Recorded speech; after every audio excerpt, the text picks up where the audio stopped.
With me in the field today is Mark Bear from my local ag retailer. I've worked with Mark for years and years at Sun Ag Supply. And so he's supplied all of our fertilizer needs and all of our insecticide and chemical needs. And I thought it'd be good if we could bring Mark in today and talk about what he looks for in a customer's field. So as we look at these soybeans, Mark, just walk us through, as you walk in here, what are some of the things that you're paying attention to? Well, we've walked in here, Greg. This will be the third or fourth trip into this field, and the post-emergence herbicide application's been done. At this time, it looks like the weed control is in check. Beans are R2 stage, maybe a hint of R3. We got a few tiny pods starting to form down here, but we're still flowering real heavy and plan to be here for probably another 2-3 weeks. So as we look at this, we notice there's some feeding going on the leaves here. We have some Japanese beetles. We noticed a lot of adults as we walked in here. This stage, R2 stage, we would probably look at around 20% or so to be the trigger point where we'd be concerned about possibly making a application to control those. You know, we hear a lot of the growers in the area are talking to me and they're saying, wow, the Japanese beetle feeding is really, really severe in the bean field. But when you look at the whole plant, where would you rank this? Yes, we got some feeding here, and you can see that, but the reality is what? Do you think we even push 5% of feeding on this whole plant? Be lucky to. It looks bad from the top, and that's what we all look at, isn't it? But yeah. Once you look at the whole plant and take the whole plant into consideration, there's really not much concern at this point. You know, here locally, in this real local locality, we just got a good rain, right? Right. Inch or so. Right. In our service area, there's areas that are extremely dry, so and have been dry for a long time. We're somewhat concerned about spider mites.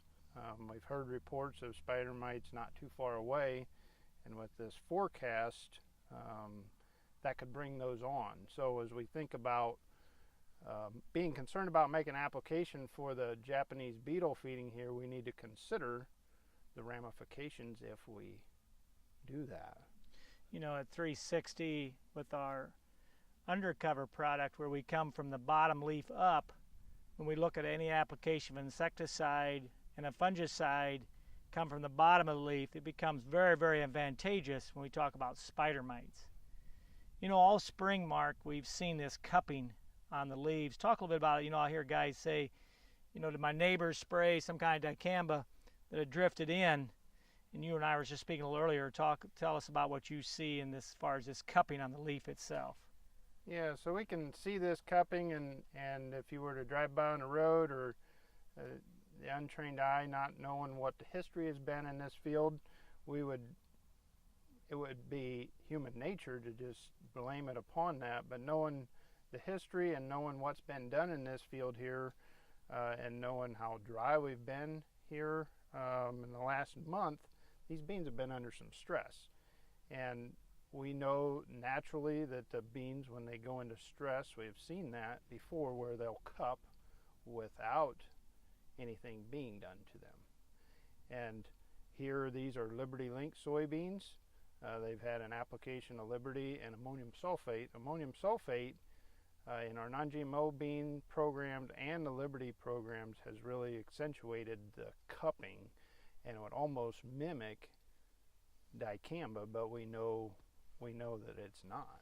Sure. We're concerned about it, but we know that it probably isn't going to affect yield. It's just got the leaves wrinkled up a little bit. You know, as growers, when we look at the plant itself, a lot of times we dig a plant, we'll look here at these nodules, and you can take your fingernail on that, and as we break them open, what are we looking for in there? And we say, are they actively creating nitrogen for us? So these nodules here are pink. When they're pink, we know that they're active or growing. If they're dark, they're not dead, but they're not adding to the plant or creating energy, if you will. You know, Mark, when we come in and we start using a spade to look at roots, roots always tell us what our tillage program looks like, and I'm pleased the one you're holding and the ones I'm holding show us that there's no density changes in here. A soybean of a taproot would immediately turn and it would have a right angle and it would be growing out to the side if there was any kind of density in this environment. So let's talk a little bit about aphids and what you've seen in the soybean aphid. So soybean aphids are not native here to central Illinois, as we know. The thought is that they only overwinter up north.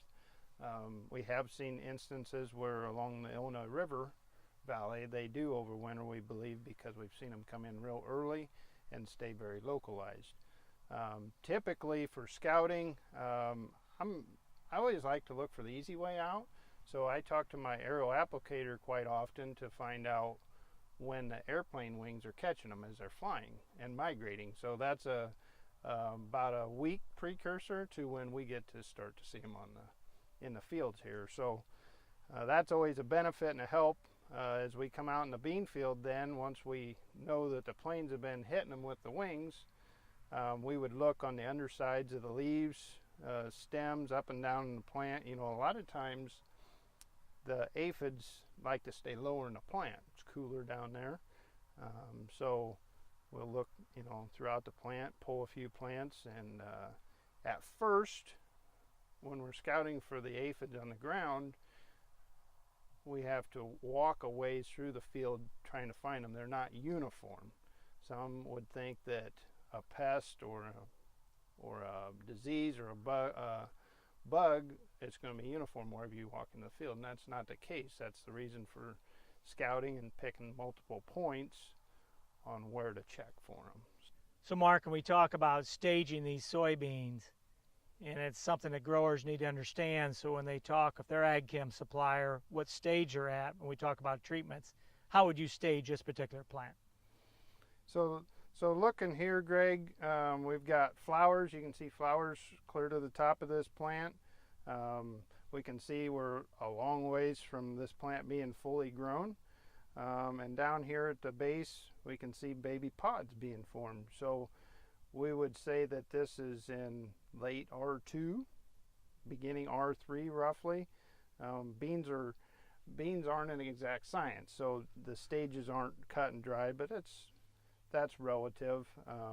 Staging is important to know for your herbicides, your different herbicide applications. Each herbicide has different tolerances. The beans can tolerate some they can at different stages, so that needs to be a concern.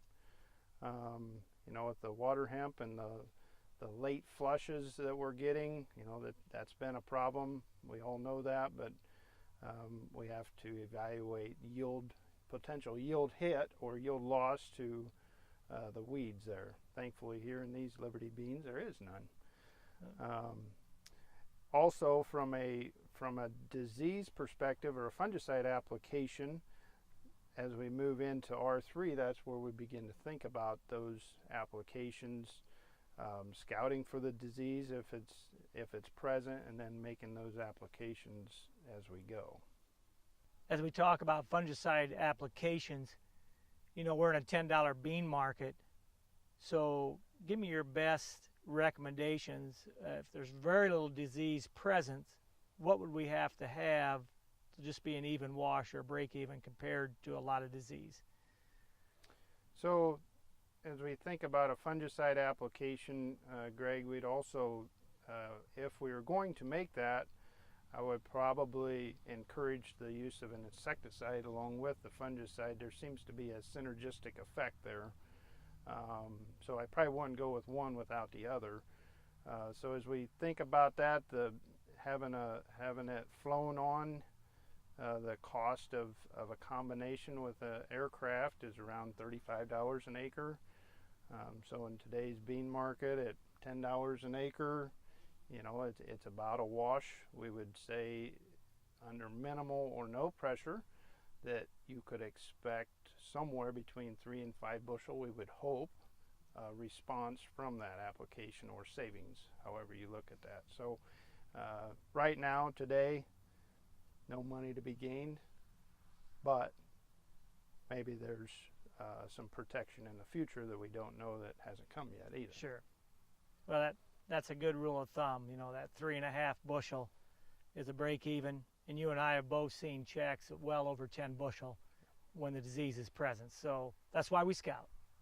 So for growers that are looking at disease pressure starting, give us a little idea and recommendations on different styles of application.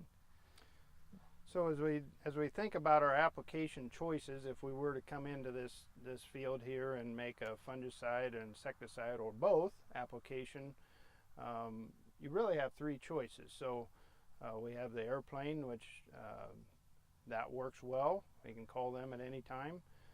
We have a ground rig where we can broadcast over the surface, and our third choice would be a 360 undercover. So the question becomes, well, which one, why, what's the best? And I guess at the end of the day, coverage is what's important.